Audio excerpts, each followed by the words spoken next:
Muito obrigado pelo convite de participar e poder colaborar no evento, falar sobre a função autonômica na gerontologia, na saúde dos idosos e poder contribuir para o seu evento. Queremos te ouvir. Vai, manda ver. Vamos lá. Com relação à gerontologia, né, e a gente entende hoje, né, como uma necessidade as pessoas entenderem sobre o envelhecimento, né? Isso é uma demanda atual, né, cada vez maior da sociedade, né? No caso dos países em desenvolvimento, isso é uma demanda mais recente, né? E os países do velho continente, a gente já acompanha isso há mais tempo. Então, é importante a gente entender sobre o envelhecimento, né? Entender que envelhecimento é fisiológico, não tem nenhum problema, faz parte da condição humana envelhecer, né? E é importante a gente estar preparado, porque com certeza vocês vão atender em algum momento um idoso e estar preparado para compreender as demandas do envelhecimento, né, são necessárias para que a gente esteja realmente preparado para esses pacientes e essas demandas. No caso especificamente, né, da gerontologia, eu venho estudando aí há bastante tempo, né, eu sou fisioterapeuta há 20 anos e tenho uma longa jornada aí até chegar na gerontologia e as coisas foram acontecendo, né? Dentro, né, do que a gente entende do envelhecimento, existem algumas coisas que acabam sendo confundidas, né? São confundidores com relação ao que é o envelhecimento, a saúde do idoso. Tem muito etarismo, né? Ageísmo, que são conceitos, né, equivocados sobre o envelhecer. Então, é importante a gente entender isso para que a gente possa ser, de fato, né, assertivo com os nossos pacientes, entender as demandas desses pacientes, que às vezes têm múltiplas, né, eles têm múltiplas queixas, né, em alguns pacientes, então isso às vezes confunde o que fazer. Então, com a função autonômica, né, o que teve de diferente, de fato, assim, que trouxe para mim, né, que já estou há tanto tempo, é a compreensão, né, porque a avaliação, o método da avaliação, a forma de avaliar, faz com que você tenha uma forma autonômica, né, e autônoma também, de entender esse paciente, né? Muitas das vezes são tantas informações que são confundidores da gente, né, com o paciente que tem queixas, às vezes, que eles não entendem muito bem, eles não correlacionam muito bem, e aí vem o função autonômica para trazer isso de maneira mais clara, né? Então, a avaliação e a compreensão entre os sistemas, esses sistemas se conversam, não é? Existe a questão dos crosstalk que estão falados, né? Dos sistemas de prioridade, os sistemas de recorrência, e entender a interface entre eles e como eles se comunicam. Então, muitas das vezes, quando um paciente vem, de novo, repito, a compreensão sobre o envelhecimento, né, e o que pode ser feito muitas vezes, né, sempre acaba sendo uma coisa que as pessoas não compreendem muito bem. Então, por exemplo, a função autonômica, né, com relação aos pacientes que antes fazia, né, são técnicas ainda mais suaves, né, são técnicas que envolvem, né, e essa compreensão de entender, né, a correlação entre esses sistemas. A avaliação é mais assertiva, né? Então, muitas das vezes, imaginem que você vai fazer, né, uma avaliação com o paciente e, por exemplo, o paciente tem transtorno cognitivo, ele tem alguma demência, então, muitas vezes, o que ele fala não tem muito sentido. E como avaliar isso? Tá? Então, um exemplo que eu posso dar, por exemplo, é que você não depende do que o paciente está falando, muitas das vezes, né? Você tem formas de avaliar, como, por exemplo, o VAS, que é o Vascular Autonomic Signal, você tem o ROC, né? Você tem o VUPIAN, né? Você tem a correlação entre os sistemas, por exemplo, das colunas de pressão, né? Você tem o VNF, né? Você tem a cadeia mecânica e a correlação de tudo isso, né? Então, isso possibilita uma avaliação, né? Uma avaliação que te direciona, né? Com possibilidades, isso é muito importante falar, o Felipe sempre fala isso, são possibilidades, né? que o paciente pode ter, né, da disfunção e a correlação entre elas, né? Então, isso vai traçando primeiro um funil, isso vai depois afunilando, tá? E possibilitando, primeiro, né, um raciocínio clínico mais assertivo e terapeuticamente, né, você consegue, ao avaliar, já tratar. Então, essa é uma sacada muito importante no função autonômica, porque você otimiza muito, né? Como a colega anteriormente falou, né? Que muitas das vezes são muitas informações, a depender dessas informações, elas são mais confundidoras do que ajudando, não é? Muitas das vezes você tem, com o paciente idoso, você tem um familiar próximo que às vezes está conduzindo e falando isso também atrapalha em vez de ajudar, né? Só que às vezes é necessário isso também. Às vezes o próprio paciente, às vezes ele não consegue dizer exatamente, né, o que aconteceu, isso também pode confundir a gente. Então, a maneira de avaliar, né, o paciente torna-se mais fácil e você não depende tanto do que ele fala, porque você vai utilizar esses recursos, né, essas formas, né, esses testes para avaliar o paciente. Então, isso trouxe para mim ainda mais eficiência dentro do processo de avaliação e dentro do processo terapêutico. No caso especificamente do processo terapêutico, né, a ideia de dividir em blocos, né, muitas das vezes os pacientes eles têm uma noção da fisioterapia e isso vem mudando cada vez mais, né? Profissionais como o Felipe traz isso para a gente, né? Associa a parte científica, traz toda essa bagagem, toda essa ancoragem da ciência junto com a prática clínica, a experiência do dia a dia. Então, às vezes o paciente, né, ele não entende que uma disfunção tem relação com a outra e isso pode interferir, né, na queixa dele muitas das vezes, né? Então, eu acho que dentro de tudo isso do função autonômica, né, é você avaliar de maneira mais assertiva possibilidades e terapeuticamente a partir daí você correlacionar tudo e interagir, né, todos esses sistemas, né, com a interdependência regional. Então, só para vocês entenderem quanto isso é interessante, né, porque o que a gente pode fazer, né, para esse paciente de acordo com a queixa dele, com os sinais e sintomas, o que ele pode, né, melhorar dentro da vida dele, seja funcionalmente, seja na qualidade de vida dele. Então, tem pacientes, por exemplo, né, que eu atendo, que tem dificuldade, né, de mastigar, por exemplo, né, engasgam com frequência, e você poder trabalhar com esses pacientes, trabalhando todo o sistema neuromeníngeo, e o paciente volta a comer melhor, passa a não ter tantos engasgos. Imagine que esse paciente teve, né, algumas pneumonias por aspiração, né? Então, são formas de trabalhar de acordo com a demanda do paciente, as possibilidades de cada paciente, a capacidade dele de responder a essa terapêutica, né? É importante frisar isso. Tudo que a gente faz precisa também, né, de uma reserva autonômica, capacidade desse paciente, né, desse estímulo que a gente está dando, para que ele possa responder a isso.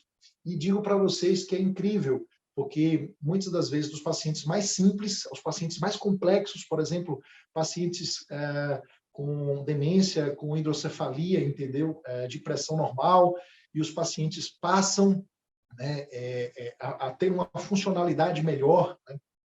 Passam a ter, por exemplo, uma respiração melhor, né? E tudo isso, né, é possível, né, a gente entender essa complexidade, por exemplo, da relação da cervical com tudo isso, né, a relação de todo o sistema estomatognático de novo. Então, a função, né, o função, né, ele traz isso, né, ele possibilita a gente compreender o paciente de formas diferentes, né? Possibilita a gente compreender que muitas das vezes uma queixa ela tem uma correlação com outro sistema, né?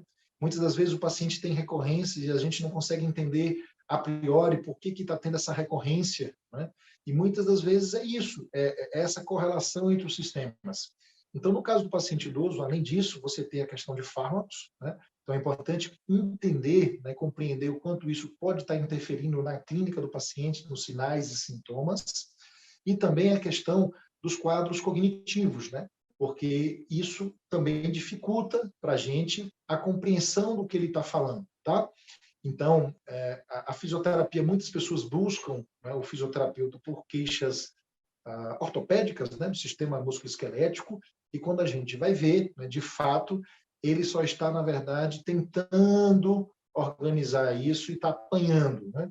É um sistema que ele está sempre dando essa retaguarda, né, dos outros sistemas, e ele grita, mas, na maioria das vezes, ele não é o causador, né, da queixa do paciente, e isso também traz, né, para que a gente possa reeducar os pacientes sobre isso, esclarecer os pacientes que tudo, né, tudo pode ter, né, relação. Então, isso, às vezes, não é tão claro diante de um contexto, né, de toda uma educação que já foi, né, previamente. Então, como função traz isso, tá? Traz a perspectiva, por exemplo, né, de um paciente que ele já tentou de tudo, né, e ele acha que ele não pode mais, né? Por exemplo, ele não consegue andar porque tem dor o tempo todo, e na verdade era uma disfunção de quadril que tinha, e isso tem a ver muito mais com a parte visceral, com a parte do sistema neuromeníngeo, né? Com cirurgias prévias. Então, imaginem que o nosso trabalho dentro, né, da gerontologia, a gente pensa sempre em funcionalidade, né, e na qualidade de vida, né, proporcionar para que esse paciente possa resgatar a sua funcionalidade e fazer suas coisas do dia a dia, que são coisas simples, né? Muitas vezes, por exemplo, uma disfunção de ombro e ela quer pegar o neto, né? E isso não é possível porque ela tem dor no ombro, né? Tem todo um histórico e tem toda uma catastrofização que não pode, e você, diante daquilo tudo, você consegue melhorar isso dentro do que é possível, evidentemente, né? A gente tem que entender que o nosso trabalho ele tem limites, né?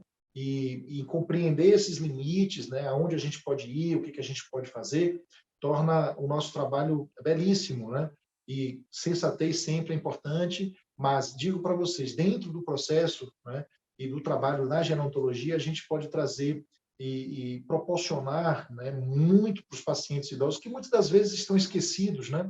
Existe, por parte dos profissionais, eu digo os profissionais da saúde em geral, eu trabalho com educação para o envelhecimento, educação continuada para o envelhecimento, a gente vê como é difícil, né, os profissionais entenderem que não é birra, que não é assim mesmo, porque idoso é chato, idoso é birrento, ou idoso é teimoso. E não tem a ver com isso, tem a ver com gente, né? Que você tem gente que é legal jovem, tem gente que não é legal, tem gente que é chata velha, tem gente que é chata jovem, e não é bem isso, né? Então a gente precisa estar preparado para essas demandas, né?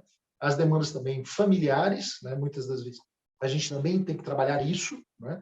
Esse contexto como um todo, toda essa rede de apoio, porque às vezes isso também, dentro, né, do processo, pode estar atrapalhando, né, nos sinais, nos sintomas do paciente, né? Então, o função tem essa parte de entender esse todo, né, e dividir em blocos e correlacionar isso, e eu vejo isso de uma maneira que otimiza muito o nosso trabalho, né? Demais, porque muitas das vezes são muitas as questões e isso confunde, né? Então, no caso do idoso também, imagine você tem um idoso, aí tem ele falando, a mulher falando, o filho falando, o cuidador falando, muitas vezes. Quem que você vai escutar, né? E às vezes você tem que fazer a escuta de fato no paciente. Então, existe os dados fisiológicos, né? Que isso sim a gente tem que muitas das vezes entender, né? Dentro do que o paciente está falando, e isso serve de guia para a gente. Cara, uma masterclass, né, cara? Olha isso. É isso. Alguém Cara. gostaria de perguntar alguma coisa, o Felipe, comentar, Cara, e aí a gente vai desenvolvendo. eu acho que a maneira como você entendeu o processo, cara, é maravilhosa. Acho que nem eu consigo explicar tão bem isso. Como você conseguiu posicionar para o idoso. Porque, no fim das contas, assim, é bem isso, né? Eu acho que essa última parte, assim, impacta bastante a gente. Aquela história, né, é o idoso falando, é o filho, é a mulher, Aí tem a mulher, que às vezes é mais nova, que é a filha, que vem aqui também, eu já peguei caso assim. Aí eu pergunto logo quem é quem ali, não falo, não tento identificar antes, né? E contribuindo assim, cara, para a sua palestra, a gente atende um senhorzinho aqui de 100 anos, né, Clarice? Você lembra, né? E, e a queixa dele é que ele tem dor para caminhar. E ele caminha todo dia e não tem conversa. Aí a filha mostra os vídeos dele caminhando. Se eu caminhar com ele, eu vou ficar para trás. É uma coisa absurda, assim, né? Como que o processo de envelhecimento ele está assim muito mais modernizado, né? As pessoas com 60 anos hoje parecem muito jovens, de 70, né? As pessoas com 80 e poucos anos, assim, ok, todo mundo está ali, né? E já se habitua mais, mas trouxe um desafio para nós, né, Henrique? Que é tratar pessoas que têm menor reserva de saúde para a gente poder mexer, né? Eles têm menor reserva, cada vez menos reserva, e a gente depende dessa reserva da pessoa, ajudar a construir, né, essas reservas, né? Eu acho que você foi muito feliz nas colocações, assim. Os dois aqui nem piscavam. Até Clarice aqui, que não, né, estava aqui atento, ouvindo. E a gente só tem a agradecer você, meu amigo. O Henry é daquelas pessoas que eu falo assim, que você precisa buscar ser amigo dele. Então, se você ainda não é amigo dele, procure lá nas redes sociais. Manda uma mensagem assim, Henry, eu quero ser seu amigo, que o Amatuzi pediu. Aí você fala, ele pediu, então tá bom. Então você vem a Salvador aqui, que ele já usa esse sotaque assim, né, no imperativo. Então vem a Salvador aqui e venha fazer uma resenha. E aí você vai conhecer assim um pouco mais dessa figura agradabilíssima, amável, né? Um cara assim que eu vou lá para Salvador, ele sempre busca um jeitinho de me encontrar lá, da gente conversar, né, cara? Então é assim, daquelas pessoas a gente agradece, Papai do Céu, por estar junto, né, cara? Tamo junto. Tamo junto sempre. Olha o tanto de livro ali, ó. Esse, ó, depois vocês vão ver como é que ele anota as coisas. Ó, ó lá, ó, o spoiler. Não dá spoiler aí, rapaz. Não pode dar spoiler. Olha quem tá aqui, ó. Sempre. Rapaz. É isso aí. Ó, a Fabíola escreveu, já tem esse privilégio, ó. E é isso mesmo. Nosso episódio. E é isso, Henrique. Cara, eu só tenho que te agradecer, assim. Acho que é, foi, assim, maravilhoso. Eu acho que a gente tem que... Essa é a sua palestra, que a gente tem que ficar vendo e revendo para depois, assim, sabe, dar uma assimilada, assim. Cara, falou esse negócio aqui, isso tá gravado, depois eu posso disponibilizar. Mas é uma Eu só queria maravilha, fazer cara. um adendo Fale, fale, que fale. com relação a essa questão do idoso, a gente considera o idoso hoje a partir de 60, né?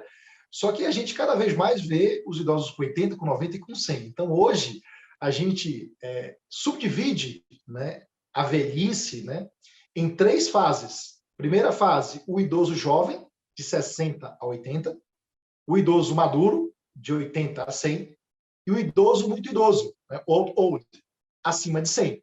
Então, terapeuticamente, se você for pensar, né, tratar um indivíduo de 60 anos é diferente de tratar um de 100. É diferente. E como tratar esses pacientes? Aí vem a questão da reserva autonômica. Porque muitas das vezes, essas pessoas que chegaram aos 100 anos, elas têm um lifestyle tão bom que elas têm uma boa reserva autonômica muitas das vezes e que elas respondem terapeuticamente. Então, a ideia da reserva autonômica, o quanto esse paciente ele varia a sua frequência, o quanto ele tem essa base, possibilita a gente trabalhar com esse paciente. Então, é importante a gente saber cada fase dessa, mas o mais importante não é só o número, né? A idade, mas o quão de reserva autonômica esse paciente tem que a gente pode, né, recrutar e pode dar estímulos para esse paciente. Isso aí, cara. Tá vendo? Aprende aí, viu? Ó, bando de morto.